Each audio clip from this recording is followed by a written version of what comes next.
You're so sweet. You're so You're so sweet. sweet. You're so sweet. Good job, cakes. Hey guys, welcome to our channel. My name's Sabrina and I'm here with my starlings, Onyx and Omelette. We haven't been posting videos for very long, but in that short amount of time, many of you have asked, how did I end up with Onyx and Omelette? What are some things I've learned along the way? So first, I'll share our story with you guys, and then stick around because I'm going to tell you 10 things to consider before adopting a starling based on my experience. Onyx and Omelette have been with me since June of 2024. I don't think that most people plan to get starlings. The universe just has a way of making those things happen, right? Yeah, so that was the case with Onyx and Omelette. A close friend of mine was out for a walk right after a bad storm. And right as she was coming back up to her house, she saw two naked, tiny baby birds on the ground. She knew I'd raised sparrows before and that I had birds at home. So she quickly called me. I didn't hesitate. I knew there wouldn't be much time. They'd probably need to eat as soon as possible. They may have gotten cold, depending on how long they were on the ground. So I went right over to her house and I brought them home to care for. In the beginning, they ate every 30 to 45 minutes from sunrise to sunset. So yes, raising baby birds means a lot of early mornings and many hours of care a day. It's a pretty big commitment. I knew this going in because it wasn't my first time raising babies, but just keep that in mind if you find yourself in a situation like I did. Both babies had their eyes closed when I brought them home. Onyx is the oldest and he opened his eyes first. And then like most milestones after that, Omelette followed Onyx and saw her mama just a couple days later.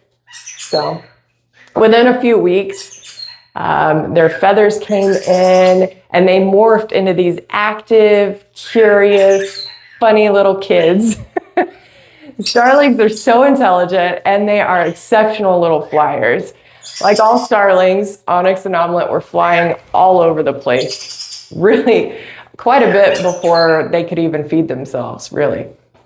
So at 10 weeks old, my two began eating on their own, and that's when we switched to an adult starling diet. Onyx and Omelette started off in a little nest inside of a box. When they became more mobile, I moved them into a medium cage. And then when they began flying, they moved into a really large flight cage.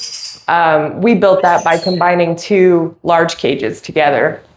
They had lots of time out daily, but with dogs and kids in the house, I really had to plan that time for them and ensure that things were safe.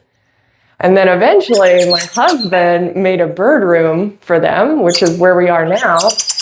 And this was made out of the gazebo attached to our house. He used greenhouse material to wall off the openings of the space. Yeah. And this allows them to access a ton of natural sunlight, which they really need for their health. You can also hear other birds and bug sounds coming from our backyard, and I love that for them. We ran an air vent out to the room, so it's climate controlled through the winter and the summer extremes. Yeah. I have a thermometer mounted to the wall as well, just to be sure. What are you doing? What are you doing? They fly around all day now without a worry of a wild toddler or a curious dog or a deathly ceiling fan. If you ever find a starling, just know they're going to need lots of flying space and time out because they have a ton of energy to burn. Yes, you do. You're so wild. Something else to keep in mind, these birds' wings cannot be clipped like parrots. It just can't happen. Yeah, hi babies. Onyx started talking like real words at about 4 months old. It took several weeks, maybe even months, I can't remember, to get that captured on video. It was pretty funny. I'd have to peek around the corner and listen because once he saw me, he instantly just stopped talking to come get attention. Yeah. I didn't think Omelette would ever say words, although she always did have her favorite sounds that she liked to mimic. But after a year and a half, she started saying several phrases like her nickname, Mommy, Mommy. Yeah. Hi, babies. Yep, and more. So there's clips of Onyx and Omelette both saying their first words on our channel if you'd like to check those things out. So what have I taken away from this experience after almost 2 years in? What would I say to others who find themselves with a decision to make about starlings? Here we go. Okay, number 1, guys. Raising any baby bird is hard work. It requires around-the-clock care for the first couple of months at least. Starlings are even more challenging to raise than average, I would say, even into adulthood, because of their quickness, their coordination, their nail and beak care, the high intelligence that they have, the flight space that they require, and their unique dietary needs. Number 2, starlings are loud and opinionated. They don't make for a quiet house, and they don't make for a passive pet. I personally love this, but it isn't for everyone, right? Number 3, as mentioned, there is no bird food on the market for starlings. I make fresh food every 60 days or so, and then I freeze portions so that I can thaw one out for them every day. They also need a lot of insects daily for added protein, so if you don't like bugs and you don't want a meal plan for a bird, maybe stick with a parrot. Number 4, they learn to speak faster than any bird I've ever seen. Their voice boxes allow for 2 independent streams at once, resulting in a range of vocals that are out of this world. Yeah, they sound just like people when they want to.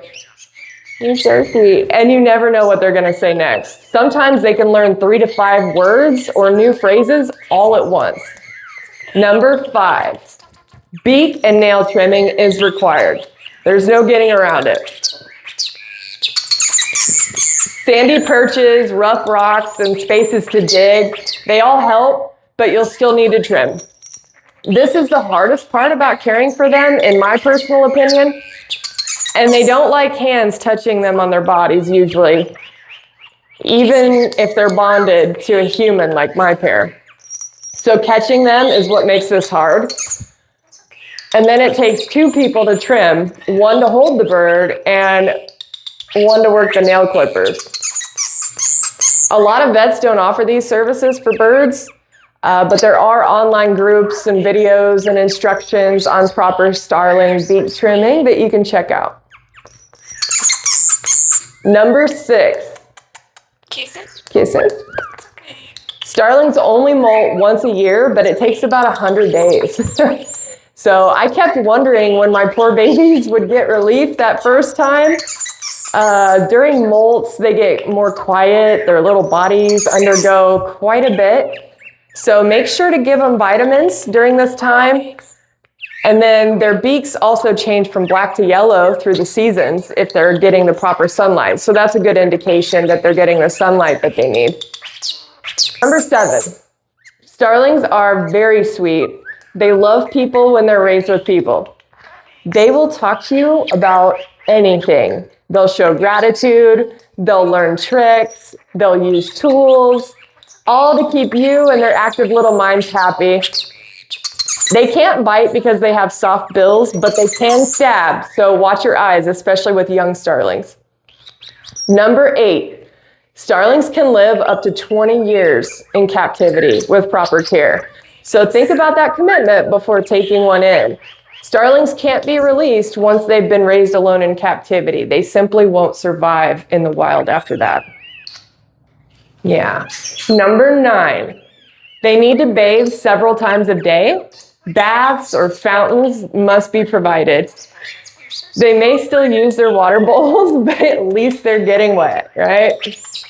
Yeah. And number 10, starlings poop more frequently than most birds. Yeah, I said it. What they lack in feather and dust mess, they make up for in poop.